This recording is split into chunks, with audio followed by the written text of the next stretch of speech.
नमस्ते हजुरहरुलाई हाम्रो चुलामा स्वागत छ। आज चाहिँ मैले सजिलो तरिकाले फ्राई चनाको रेसिपी लिएर आएको छु। हजुरहरुले सुरुदेखि अन्तिमसम्म हेरेर साथ दिनुहुन्छ भन्ने आशा गर्दछु। अब मैले त सुरुमा त चना रातभरि भिजाएर लिएको छु, एक बटुको। हजुरहरुले पनि आफ्नो आवश्यकता अनुसार लिन सक्नुहुन्छ। अब मैले चना पखालीओरी कुकरमा राख्दै छु उसिन्नको लागि। अब पानी राख्नुपर्छ थोरै। अब नुन राख्नुपर्छ स्वाद अनुसार, भरे पनि थोरै राख्नुपर्छ। दुईटा दालचिनीको कुड्का, ल्वाङ चारवटा, सुकमेल 3वटा,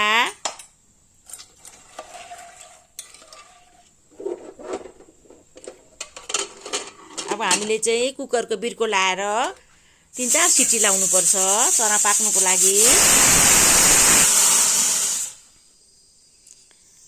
अब यता म मसला पिस्दै छु सिलौटामा। जिरा 1 चम्चा, धनिया 2 चम्चा, अक्कबरे खोर्सानी एउटा। हजुरहरूले पिरो कतिको खानुहुन्छ त्यही अनुसार राख्नु होला। यो चाहिँ मैले आफैले घरमै सुकाएर राखेको अकबरे हो, 1 वर्ष भएको छ, बिग्रेको छैन। मैले सुकाएर राखेको अकबरे खोर्सानीको पनि मेरो च्यानलमा राखेको छु, हाम्रो चुलामा। अदुवा सानो कुड्का मसिनो पारेर काटेको, लसुन 4-5 केस्रा, यसरी पिसेर राखेको मसला। सिलौटामा पिसेर राखेको चाहिँ मसला जुनै तरकारीमा पनि साह्रै स्वादिलो हुन्छ। मैले पनि आज चाहिँ सिलौटामा पिसेर राख्दैछु। हजुरहरूले सिलौटा छैन भने चाहिँ मिक्सरमा पिसेर पनि राख्न सक्नुहुन्छ। अब पहिला यसरी नै पिस्नुहुन्थ्यो सिलौटामा। माहरूले चाहिँ तरकारीहरू पनि स्वादिलो मिठो हुन्छ यसरी पिसेर राखेको। ल हेर्नुस् त, पिसेर पनि सकियो। अब मसला रेडी भइसक्यो। मसला यता अब ठिक्क कुकरमा चना पनि रेडी भइसक्यो। मैले खोलिसकेँ बिर्को। ल हेर्नुस् त, ल पाकेर पनि रेडी भइसक्यो चना। यस्तो मजाले पाकेको छ। अब एउटा बोलमा खन्याउँदैछु चनालाई, उसिनेको चनालाई।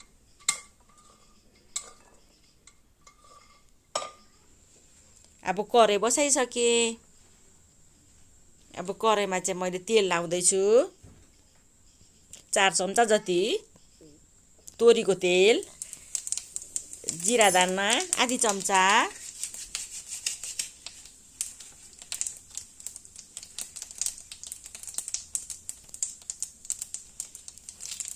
तेजपत्ता 2टा, मसिनो गरेर काटेको प्याज एउटा। प्याजलाई चाहिँ एकछिन फ्राई गर्नुपर्छ। फ्राई भयो भने चाहिँ मिठो हुन्छ चना। ल फ्राई पनि भइसक्यो। ल हेर्नुहोस् त, अब अघिको चना उसिनेको चना राख्दैछु। पकाउनु पनि यसरी छिट्टो हुन्छ, खाँदा पनि मिठो हुन्छ। बेसार आधी चम्चा नुन अब अघि पनि राखेको छु, अहिले चाहिँ थोरै नै राखेको छु मैले, आधी चम्चा। अब मजाले एकछिन चलाउनु पर्छ नुन बेसारलाई। अब अघि पिछेको मसला म राख्दैछु 2 चम्चा। यसरी चाहिँ पहिला हाम्रो माहरूले बनाउनुहुन्थ्यो चना, अनि यसरी असाध्यै मिठो हुन्थ्यो। त्यसरी नै मैले नि बनाएको छु।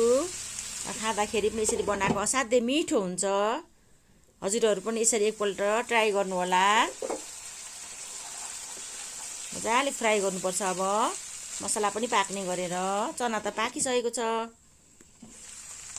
1-2 मिनट छोप्दै चलाउँदै गर्नुपर्छ।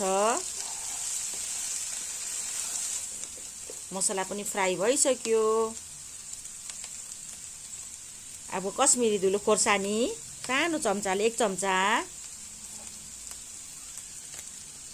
अब अब अघि मैले चाहिँ चना उसिनेको पानी राख्दैछु। त्यसो फाल्नु पर्दैन, चनामा राख्दा हुन्छ। ल हेर्नुहोस् त पानी पनि सुकिसक्यो। कस्तो मजाले हो। अब हरियो धनियाँ पत्ता म छर्दैछु मसिनो गरेर काटेको।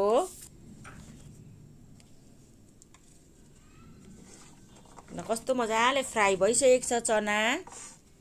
यसरी बनाएको चना चाहिँ असाध्यै मिठो हुन्छ। म अब हजुरहरूलाई सर्भ गरेर नि देखाउँदैछु। हजुरहरूलाई भिडियो अवश्य मनपर्छ होला। हजुरहरूले एकपल्ट ट्राई गर्नु होला।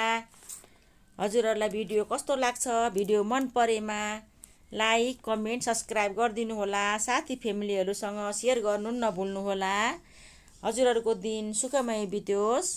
धन्यवाद।